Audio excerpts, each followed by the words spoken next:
भिन्न वही होता है बट्टा में जो लिखा हुआ होता है उसको क्या कहते हैं, भिन्न, जिसमें अंश भी होता है और हर भी होता है। तो दूसरा क्या क्वेश्चन है, प्रत्येक भिन्न एक परिमेय संख्या है तो जितना भी भिन्न होता है ना वह क्या होता है, परिमेय संख्या होता है। तो ये भी क्या हो जाएगा, सत्य। क्या हो जाएगा, सत्य। जैसे 3/2 हो जाएगा, 4/2 हो जाएगा, 5/2 हो जाएगा, 7/9 हो जाएगा। इस तरह से जितना होता है ना सब क्या कहलाता है, परिमेय संख्या। क्या कहलाता है, तो परिमेय संख्या बताए हुए हैं क्या होता है, परिमेय संख्या जो किसके रूप में रहता है, P/Q के रूप में रहता है और Q = नॉट 0। तो जितना भी भिन्न में होगा, बट्टा में होगा, वह क्या हो जाएगा, परिमेय संख्या है। इसका मतलब यह क्या है, सत्य है। क्या है, सत्य है। तो दूसरा भी हो गया। अब तीसरा इसका C है, प्रत्येक प्राकृत संख्या, प्रत्येक प्राकृत संख्या एक पूर्ण संख्या होती है, एक पूर्ण संख्या होती है। तो कह रहा है जितना भी प्राकृत संख्या है वो किस में आ जाता है, पूर्ण संख्या में आ जाता है। अब बता रहे हैं। तो जैसे 0 से स्टार्ट होता है पूर्ण संख्या, 0 से लेके कहाँ तक, अनंत तक। और ये जो प्राकृत संख्या होते हैं वह कहाँ से स्टार्ट होता है, 1 से लेके कहाँ तक, अनंत तक। तो जितना ही प्राकृत संख्या होता है, कौन संख्या, प्राकृत संख्या, किसके बीच में चला जाता है, पूर्ण संख्या के बीच में आ जाता है। तो यही चीज कह रहा है, क्या प्रत्येक प्राकृत संख्या जो है ना वह पूर्ण संख्या होती है। तो यह भी क्या हो जाएगा, सत्य। आगे समझ में, यानी कि 0 से स्टार्ट हुआ, 0 1 2 3 4 5 होता है ना, अनंत तक होता है। उसी तरह प्राकृत में कहाँ से स्टार्ट होता है, 1 2 3 4 5 स्टार्ट होता है ना, 1 से स्टार्ट होता है। तो जितना प्राकृत संख्या होता है वो किस में चलाता है, पूर्ण संख्या में। लेकिन जितना पूर्ण संख्या होगा वो सब प्राकृत संख्या में नहीं आएगा। क्या नहीं आएगा, तो ये 0 नहीं आएगा। तो अगर यही चीज उल्टा पूछे रहता तो नहीं होता, लेकिन ये पूछ रहा कि प्राकृत संख्या पूर्ण संख्या में आएगा, तो लिख देंगे हाँ। इसका मतलब ये भी क्या है, सत्य है। क्या है, सत्य है।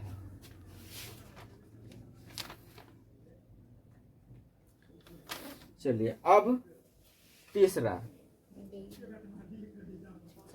सॉरी तीसरा के बाद अब क्या है, चौथा डी है, एक का डी। प्रत्येक पूर्णांक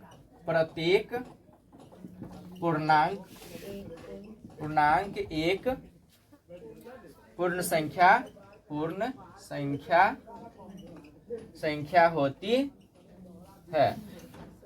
यह क्या हो जाएगा, असत्य। क्या हो जाएगा, असत्य। उसके बाद है ई नंबर, प्रत्येक पूर्ण संख्या एक प्राकृत संख्या होती है। प्रत्येक यही चीज अभी जो बताए हैं इसका उल्टा बोले थे ना। इसी को अगर उल्टा शब्द में बोलेंगे तो क्या कहेंगे कि प्रत्येक पूर्ण संख्या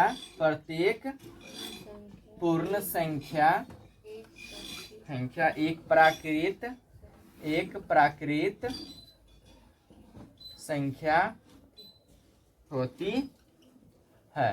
तो यही चीज समझ ली, यही इसी का उल्टा हो गया। इसमें क्या था कि प्रत्येक प्राकृत संख्या एक पूर्ण संख्या होती है तो सत्य था। तो ये क्या हो जाएगा, काहे हो जाएगा, प्रत्येक पूर्ण संख्या जो है ना वह प्राकृत में नहीं आता। क्या नहीं आता है, तो पूर्ण संख्या में 0 आता है लेकिन प्राकृत संख्या में 0 नहीं आता है। तो ये क्या हो जाएगा, हाँ। तो सही बात ना लिख ले है, प्रत्येक पूर्ण संख्या एक प्राकृत संख्या होती है, हाँ नहीं होती है। तो क्या हो जाएगा,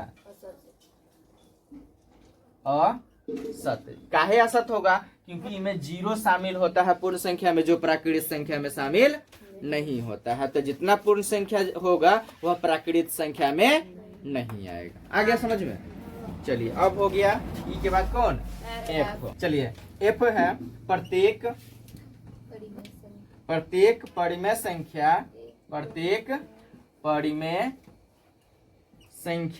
एक पूर्णांक होती है। क्या ये सही है, प्रत्येक परिमेय संख्या जो होती है वह एक पूर्णांक होती है कि नहीं होती है, हाँ नहीं होती है। तो ये क्या हो जाएगा, असत्य। क्या हो जाएगा, असत्य। ये हो जाएगा असत्य। परिमेय संख्याएं 2/3 -1/2 0 और 5/6 को बढ़ते हुए क्रम में लिखने पर बढ़ते हुए क्रम में लिखने पर क्या होगा सो बताना है।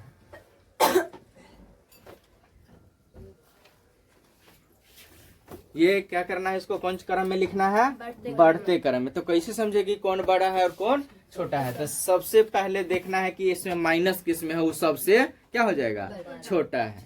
सबसे छोटा कौन होगा, जो कर्जा में रहता है ना लोग सबसे छोट कहता है। तो माइनस में जो होगा वह सबसे छोटा हो जाएगा कितना, -1/2। वही के बाद क्या होगा, जो न माइनस में है न प्लस में है, मतलब क्या 0। कितना 0, न 0 के पास कुछ है न ही माइनस में है। तो क्या हो गया, माइनस के बाद क्या हो गया प्लस वाला कितना 0। अब 2/3 है 5/6। तो 2/3 और 5/6 में कैसे समझेगी कौन बड़ा है और कौन छोटा है। तो इसकी तुलना कर लेंगे। तो 3 और देखिए 3 और 6 का लघुत्तम कितना हो जाएगा 6 हो जाएगा। कितना हो जाएगा 6। तो दोनों के बटा में 6 हो जाएगा। तो 3 से 6 में भाग दीजिएगा तो क्या बार में लगेगा 2 बार में। क्या बार में, तो 2 को 2 से तो कितना 4 हो जाएगा। इसके कितना हो जाएगा बटा में 6 है। तो 6 से 6 भाग दीजिए तो 1 को 5 से गुना कीजिएगा तो 5 हो गया। तो अब ई बड़ा की बड़ा, दोनों के तो बटा में सेम है। तो 4 बड़ा की 5 बड़ा, तो छोटा कौन 4/6 किसका आया है 2/3 है कि 3/2। तो 2/3 पहले लिख देंगे। अब उसके बाद सबसे बड़ा कौन बच गया 5/6। तो सबसे लास्ट में हो गया। तो यही हो गया इसका बढ़ते क्रम में रूप। हो गया ना, मतलब जो सबसे छोटका होगा पहले लिख लेना है, फिर उसको हटाना है, फिर 3 गो जो बचेगा उसमें सबसे छोटा चुनना है, फिर उसको छोड़ना है, फिर जो 2 गो बचेगा उसमें सबसे छोटा जो है वो लिख देना है और सबसे बड़ा लास्ट में लिख देना है। यही हो गया कौन क्रम में, बढ़ते क्रम में। कौन क्रम में, बढ़ते क्रम में। क्या था 2 का पहला था ए। अब बताते हैं इसका दूसरा। लिखा हुआ परिमेय संख्याएं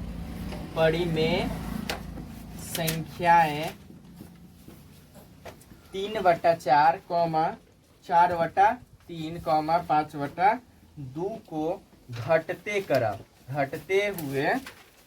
घटते हुए क्रम में लिखने पर, घटते हुए क्रम में लिखने पर क्या हो जाएगा, खाली जगह, उसके बाद दे दिया है ऐसे खाली जगह, ऐसे खाली जगह। ऐसे का मतलब देख लीजिए यहाँ पे, जिधर बड़ा होता है उधर जो दोनों दिख रहा है ना, ये घुमा हुआ रहता है। ये एंगल जो होता है छोटा की तरफ रहता है। तो समझिए इधर सबसे जो बड़ा होगा उसको लिखेंगे और उसके बाद छोटा छोटा वाला हो जाएगा। आगे समझ में, जिधर बड़ा रहता है उधर घुमा हुआ रहता है। तो चलिए अब कैसे छाटेंगे कि इस तीनों में कौन बड़ा है और कौन छोटा है। तो तीनों का हम लघुत्तम कर लेंगे। क्या कर लेंगे, लघुत्तम नीचे वाला का। तो 4 और 3 2 का लघुत्तम करेंगे तो कितना हो जाएगा 12। कितना हो जाएगा 12 हो जाएगा। तो इसके भी बट्टा में 12 रहेगा, सबके बट्टा में 12 रहेगा ना। तो इसके बट्टा में 12 है तो 4 से इसमें भाग दें तो क्या बार में लगेगा 3 बार में। तो 3 को 3 से गुना करेंगे तो कितना हो जाएगा 9 हो जाएगा। इसके भी बट्टा में 12 रहेगा तो 3 से भाग देंगे तो क्या बार में लगेगा 4 बार में ना लग जाएगा। तो 4 को 4 से गुना कीजिएगा तो कितना हो जाएगा 16 हो जाएगा। फिर 2 से इसमें भाग देंगे तो क्या बार में लगेगा 6 बार में। तो 6 को 5 से गुना करेंगे तो कितना हो जाएगा 30। सब के बटा में कितना है, काहे के लघुत्तम किए हैं सबका 12 आ गया है। अब देखिए, अब 12 तो सब में बराबर है। तो इसमें कौन बड़ा है कौन छोटा है, 9 की 16 की 30, कौन बड़ा है 30 सबसे बड़ा ही हो गया। इसका मतलब किसका आया है 5/2 का। तो 5/2 सबसे बड़ा हो गया। तो बटा में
चलिए 8वां नंबर क्वेश्चन है -1/2 और 1 के बीच कितनी परिमेय संख्या है? 3 परिमेय संख्याएं निकालिए। 3 परिमेय संख्याएं निकाले या लिखे, यही ना है, दोनों एक ही बात हो। चलिए तो यहाँ हो जाएगा, बताए हुए हैं परिमेय संख्या निकालने के लिए क्या होता है सूत्र, 1/2 इंटू a प्लस b, यही ना होता है। तो यहाँ हो जाएगा 1/2 इंटू, अब कौन बोले, बोलो जल्दी।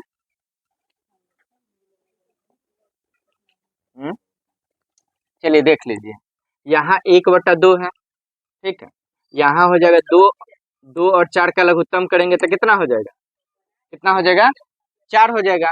इधर देखो, 2 और 4 का लघुत्तम कितना हो गया, 4। 2 से इसमें भाग देंगे तो 2 होगा ना, 2 को कितना से गुना करेंगे, -1 से, तो कितना हो जाएगा यहाँ।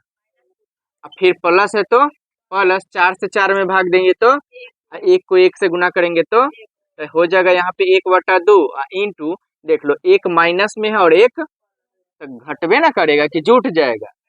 तो बहुत विद्यार्थी क्या किया है, इसको जोड़ दिया है, जबकि 1 में -1 में प्लस रहेगा तो घटा देंगे। किसमें से कौन घटेगा, तो 2 में से क्या हो जाएगा, 1 घट जाएगा, लेकिन इसमें से घटा तो इसका चिन्ह क्या है, तो यहाँ माइनस लगाना है। बटा में कितना है लिख देंगे, गुना कर देंगे तो 1 को -1 से तो -1, 4 दूना कितना हो गया, दूसरा। अब तीसरा, तो 1/2, इसके बटा में कुछ नहीं है तो क्या दे देंगे, 1 दे देंगे। तो 1 और 4 का क्या करेंगे यार, चलो 1 और 4 का लघुत्तम करेंगे तो कितना हो जाएगा, 4। 1 से 4 में भाग देंगे तो 4 को 1 से गुना करेंगे तो, अब प्लस है तो प्लस देंगे ना, फिर 4 से 4 में भागेंगे तो 1 को 1 से गुना करेंगे तो 1/2, 1/2 गुने हो जाएगा 4 प्लस 1 कितना हो जाएगा, 5 बटा कितना, तो 5/4 दूना कितना हो जाएगा, 8। यही हो गया आंसर, 1 2 3।